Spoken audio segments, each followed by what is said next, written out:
All right, so are you ready for this? Today we're diving into luxury handbags. Oh, sounds fancy. But with a twist. Okay, I like twists. So we're taking a look at this CNBC article about Jenny Lee. Mm-hmm. And she built this multi-million-dollar handbag company called Frisia. Wow. And she started it right in her living room. Okay, impressive. Yeah. So what really caught my eye is it's not like your typical girl boss story, you know? Yeah. It's more about really zeroing in on what people need, going all in and succeeding. Yeah. In an industry that's notoriously cutthroat. Yeah, how did she pull that off? I think what's interesting here is that her journey starts with something we can all relate to. Yes. Like struggling to find a work bag that's both stylish and, functional. Yeah. It's that classic aha moment, right? Right. She was facing a problem so many of us probably have too. Totally like that feeling of rummaging through a bottomless pit of stuff in your bag. Yeah. But get this, the article mentions she actually bombed a job interview. Oh, no. Because her messy bag made her seem disorganized. Oh, wow. It really shows you how much the right tools can impact people's perception of you. Yeah, especially in those professional settings. Absolutely. Okay, so yeah. Let's talk about her background because it plays a role here too. Mm-hmm. She had this side hustle in grad school, drop shipping purses. Oh, interesting. So basically, she was getting purses from suppliers and selling them online. Okay. Without having to manage any inventory herself. Smart. Yeah, so she wasn't exactly a stranger to business, you know. Right. She already had that entrepreneurial spirit. Totally. And not only did she get experience, but she also made some money to fund her own prototype.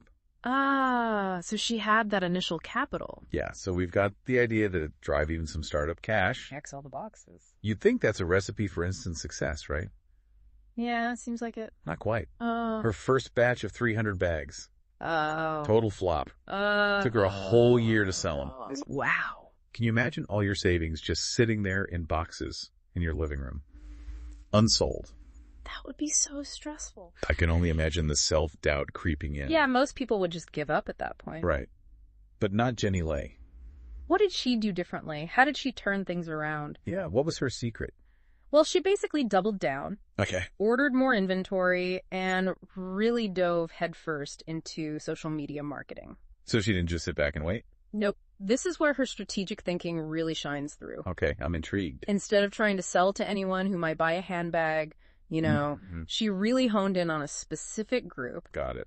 Professional women who needed bags that were both stylish and practical. So that laser focus. Exactly. It let her tailor her marketing and connect with the right people. Sorry. And her social media skills helped her build a strong online presence. Makes sense. And generate buzz around her brand. So it sounds like a mix of resilience, a targeted approach, and really understanding the power of social media. It's a powerful combination. Yeah, it makes you realize that those early setbacks, they can actually be valuable lessons. Yeah, they can teach you so much. But there's another layer to her story that I find really interesting. Okay, what's that? Her commitment to ethical and sustainable practices. Oh, that's important. Yeah, the article mentions she chose to manufacture in China. Oh, God. But she specifically looked for factories known for their transparency and fair working conditions. So it wasn't just about finding the cheapest option? Exactly. Yeah. She was willing to invest in ethical production, even if it meant smaller profits. Yeah, that really speaks volumes about her values. Right, and her wanting to build a brand with integrity. Absolutely. And let's not forget about her decision to use vegan leather. Oh, right, I forgot about that. So she's not just following a trend, but really aligning her business with what she believes in. It's a smart move from a business perspective, too. Oh, how so? Well, there's this growing demand for sustainable and cruelty-free products. Right, especially in fashion. Exactly. So by embracing these practices, she's not just doing good, but also positioning her brand to appeal to a more conscious consumer base. It's a great example of how businesses don't have to choose between profits and principles. Yeah, you can really do well by doing good. Now, the article mentions some pretty impressive revenue numbers. Yeah, lay it on me. $1.7 million in 2022. Wow. $5.3 million in 2023. Okay, she's on a roll. And a projected $12 million this year. That's incredible growth. It's staggering. Yeah, and it's not just luck either. Right. She smartly reinvested her profits and even took out loans for Shopify to expand her product line.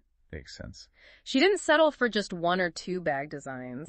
She wanted to offer a variety to attract a wider audience. That's a key takeaway for sure. Right. It's not enough to just have a great product. You have to constantly be evolving, innovating, finding new customers. Absolutely. Keep pushing forward. Okay, but here's the thing. What's that? The luxury handbag market is like a battlefield, dominated by these huge players like LVMH. Right, the conglomerate that owns like Louis Vuitton, Dior, Fendi. Yeah, all the big names. It's a tough crowd to break into. So how does a small startup like Frasier even compete with these giants? That is the million-dollar question. Yeah, what's her strategy? Well, that's where things get really interesting. Okay, tell me more. So instead of trying to outspend these big companies or, outmarket them, Okay. she's focusing on building a strong community around her brand. Interesting. The article talks about how she holds events, offers mentorship to other young women, and really cultivates a genuine connection with her customers. So it's about more than just the product. Yeah, it's about the whole experience. Right. It's a reminder that even in today's digital world, those human connections really matter. They're more important than ever. Especially for a brand trying to stand out. Absolutely. They help create a sense of belonging. Yeah, like you're part of something. Exactly. And that can be incredibly powerful. And it doesn't stop at events and mentorship. Well, She's super active on social media, too. okay, makes sense.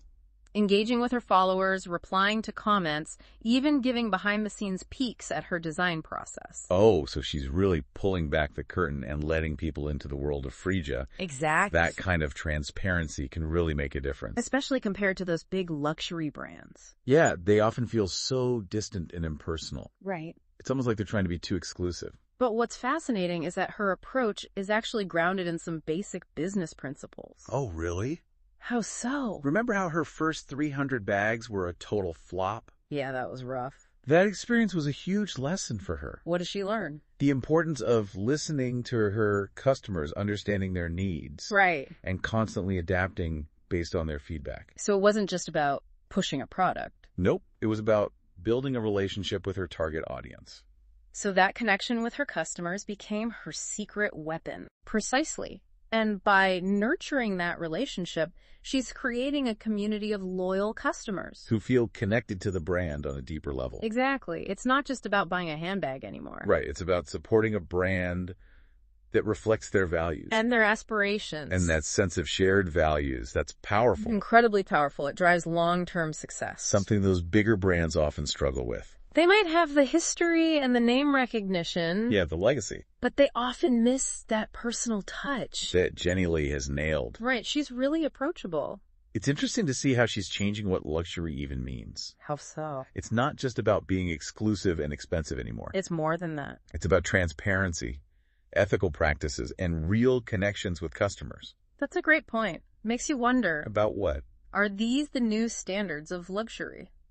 Interesting question. In a world that's becoming more aware and interconnected. Maybe those big traditional brands need to take notice. Adapt or get left behind. Now, something else that stood out to me in the article. She's thinking about finally calling herself a designer. Oh, wow.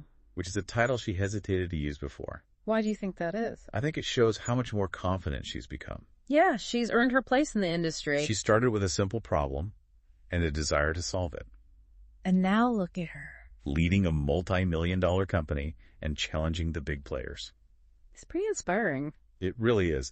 It's proof that anyone can achieve great things. If they're willing to take a risk. Stay true to themselves. And push through those tough times. Her story has so many great lessons for all of us. Whether you're an entrepreneur or just trying to make a difference in your own way. So let's break down those key ingredients in her success. Okay, love that. What really stands out to you? Well, the first thing is she identified a real problem. And created a solution that really resonated with a specific group of people. Not about chasing trends or trying to please everyone. Nope. She focused on a niche and became the best in that space. And that laser focus helped her tailor her marketing. And build a loyal following.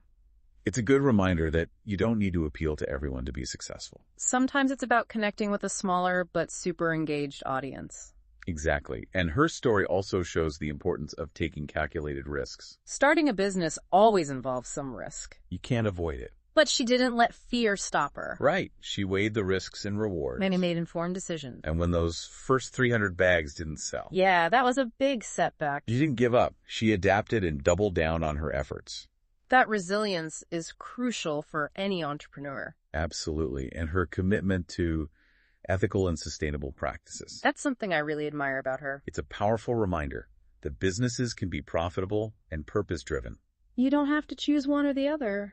And by staying true to her values. She's attracting customers who share those values. And building a company she can be proud of. Absolutely. And finally, her focus on building a community around her brand. Yeah, that's huge. It's a testament to the power of human connection. In a world that's so digital. Those genuine relationships really make a difference. It's about creating a sense of belonging. Building trust. And fostering loyalty that goes beyond just buying a product. Exactly. And those are the ingredients that can truly elevate a brand. No matter what industry you're in. That's the key.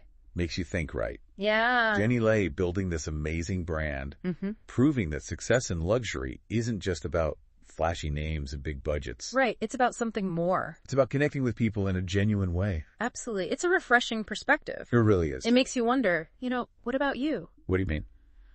What problem or frustration in your own life could spark an idea? Maybe even a business. That's a great question. Something that could really resonate with others. We tend to just accept those little annoyances as part of life. Right. Yeah, we get used to them, but what if we saw them like Jenny Lay did? Like opportunities. Like she took that struggle of finding the perfect work bag. Universal struggle. And turned it into a thriving business. It's about changing our mindset. From just accepting things to actually solving problems. Exactly. Who knows, maybe the next brilliant idea is right in front of us. Just waiting for us to see it. It's easy to get caught up in the day-to-day and lose that spark. Yeah, we forget to look around. But Jenny Lee's story reminds us that innovation can come from anywhere. Even from a frustration we experience ourselves. And even if you don't start the next big company. Right. Just thinking about problems and solutions is valuable. It gets those creative juices flowing. It can lead to personal growth, spark new ideas, and maybe even inspire positive change. I love that. So, to our listener, as you go about your day, pay attention to those moments of frustration. When you think there has to be a better way. That could be the start of something amazing. Keep those creative sparks flying. Who knows? Maybe we'll be diving into your story on a future episode. That would be awesome. Until then, keep exploring, keep learning, and keep diving deep